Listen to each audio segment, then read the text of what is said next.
Halo Achievers, jumpa lagi dengan saya Sersahala Freddy Simanjuntak dalam pelajaran Ekonomi Lintas Minat.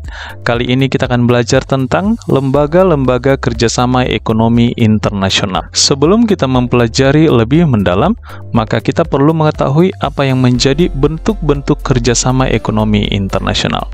Yang pertama adalah kerjasama bilateral. Kerjasama ekonomi bilateral dilakukan antara dua negara. Kemudian, kerjasama ekonomi regional antara negara-negara dalam satu wilayah atau kawasan.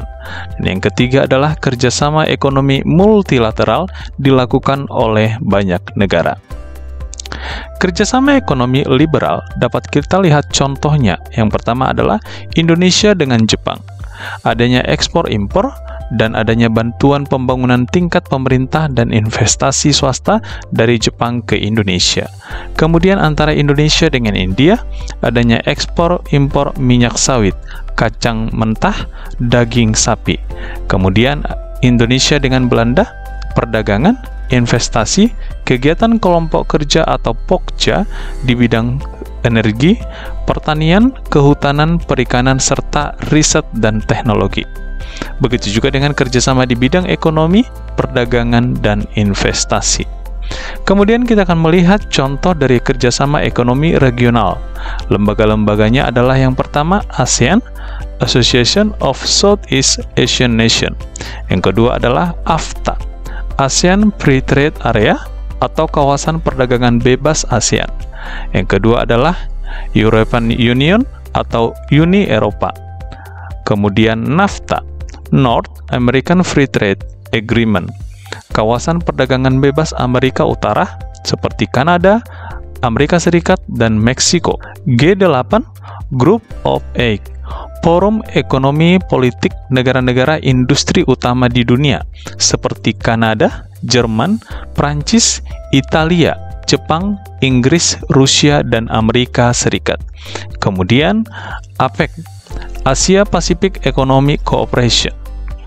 Achievers, kita mau melihat tentang ASEAN. ASEAN lahir pada tanggal 8 Agustus 1967 pada saat ditandatanganinya Deklarasi Bangkok oleh 4 Menteri Luar Negeri dan seorang Wakil Perdana Menteri lainnya.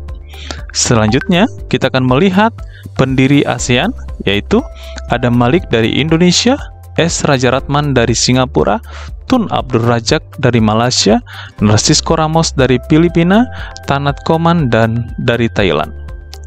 Tujuan dari ASEAN adalah mempercepat pertumbuhan ekonomi, kemajuan sosial, perkembangan kebudayaan melalui usaha bersama masyarakat Asia Tenggara yang sejahtera dan damai. Kedua, mendorong perkembangan perdamaian dan stabilitas di Asia Tenggara.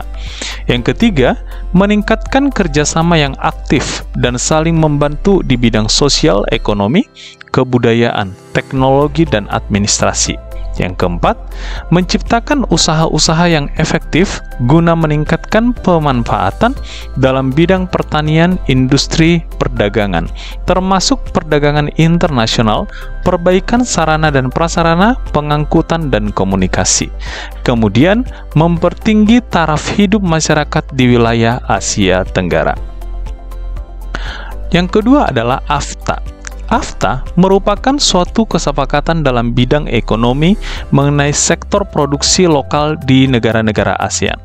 Adapun tujuan dari AFTA adalah meningkatkan daya saing produksi negara-negara ASEAN dalam pasar dunia dengan menghilangkan tarif dan non-tarif barriers. Kemudian European Union, organisasi kerjasama regional di bidang ekonomi dan politik negara di Eropa. Pembentukan EU berawal dari penandatanganan Traktat Roma tentang pendirian Komunitas Energi Atom dan Komunitas Masyarakat Ekonomi Eropa. Lembaga tersebut pada tanggal 1 Juli 1967 bergabung menjadi satu organisasi, yaitu Masyarakat Eropa, dan kemudian pada tahun 1993 menjadi Uni Eropa. Adapun negara-negara anggota Uni Eropa adalah Belgia, Prancis, Irlandia, Luxembourg, Inggris, Denmark, Jerman Barat, Italia, dan Belanda. Kemudian, tujuan daripada Uni Eropa adalah menghilangkan hambatan perdagangan secara bertahap di negara-negara Eropa, dan terciptanya suatu kawasan perdagangan bebas di Eropa. Pada tanggal 1 Juni 1999, diluncurkan mata uang tunggal Eropa, yaitu Euro, dan berlaku di seluruh negara anggota Uni Eropa. Kemudian kita akan beranjak ke NAFTA. NAFTA merupakan blok perdagangan di Amerika Utara yang beranggotakan Amerika Serikat, Kanada, dan Meksiko yang bertujuan untuk mengadakan perdagangan bebas sesama anggotanya guna meningkatkan kemakmuran rakyat di ketiga negara anggota tersebut. Dampak bagi negara-negara di luar anggota NAFTA adalah diskriminasi dan proteksi dalam perdagangan. Kemudian kita akan masuk ke dalam APEC. APEC merupakan forum kerjasama negara di kawasan Asia Pasifik untuk meningkatkan pertumbuhan ekonomi, perdagangan, dan investasi di antara sesama negara-negara anggota. APEC dibentuk di kota Canberra, Australia pada tahun 1989.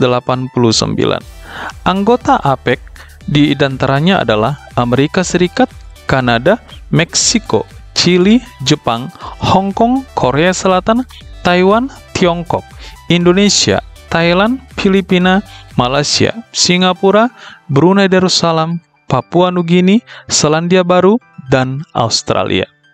Adapun tujuan daripada APEC adalah seperti yang tertuang dalam Deklarasi Bogor pada tahun 1994, yaitu menetapkan kawasan APEC sebagai kawasan perdagangan dan investasi bebas dan terbuka yang berlaku paling lambat tahun 2020. Kemudian kita akan belajar tentang kerjasama ekonomi multilateral yang terdiri atas PBB, CGI, ADB, IDB, OPEC, dan IMF. Mari kita simak satu persatu pembahasan daripada kerjasama ekonomi multilateral. Dalam PBB terdapat beberapa organisasi yang terkait dengan kerjasama ekonomi internasional. Yang pertama adalah UNDP, yang bertujuan memberikan bantuan berupa proyek dalam pembangunan. Yang kedua adalah ECOSOC, yang bertujuan mengembangkan kehidupan ekonomi sosial dan pendidikan. Yang ketiga, ILO, dibentuk untuk mengurusi masalah perburuhan internasional dengan tujuan memperbaiki persyaratan kerja dan hidup kaum buruh di dunia. Kemudian, WTO, didirikan untuk mengatur arus perdagangan dan menghindari adanya negara-negara yang merasa dirugikan dari perdagangan tersebut. FAO adalah organisasi internasional yang bergerak di bidang pangan dan pertanian. Didirikan tanggal 16 Oktober 1945 dan berkedudukan di Roma, Italia. Tujuannya meningkatkan jumlah dan mutu pangan serta menyelenggarakan persediaan bahan makanan dan produksi agraris internasional. UNIDO merupakan lembaga ekonomi yang ada di PBB, dibentuk dengan tujuan memajukan perkembangan industri di negara-negara berkembang dengan cara memberikan bantuan teknis berupa program-program latihan dan informasi. IBRD merupakan organisasi pemberi kredit kepada negara-negara anggota untuk tujuan pembangunan yang merupakan hasil konferensi Bretton Woods tanggal 1-22 Juli 1944. Pinjaman yang dibiayai oleh IBRD hanya ditujukan untuk proyek-proyek yang positif. Selanjutnya adalah Asian Development Bank atau ADB. Didirikan dengan tujuan untuk memberikan pinjaman dana dan memberikan bantuan teknik kepada negara-negara yang sedang membangun. Anggota pembangunan Asia adalah negara-negara di kawasan Asia Timur Jauh termasuk Pasifik Selatan. Selanjutnya adalah CGI, Consultative Group for Indonesia, pengganti IGGI, merupakan kelompok negara-negara maju dan lembaga internasional yang ini memberikan pinjaman kepada Indonesia untuk membiayai pembangunan. Kemudian IDB atau Islamic Development Bank merupakan lembaga keuangan internasional yang bertujuan membangun dan menggalakkan pembangunan ekonomi dan sosial negara anggota dan masyarakat Islam. Didirikan tanggal 20 Oktober 1975, dan organisasi ini dirintis oleh negara-negara yang tergabung dalam Organisasi Konferensi Islam.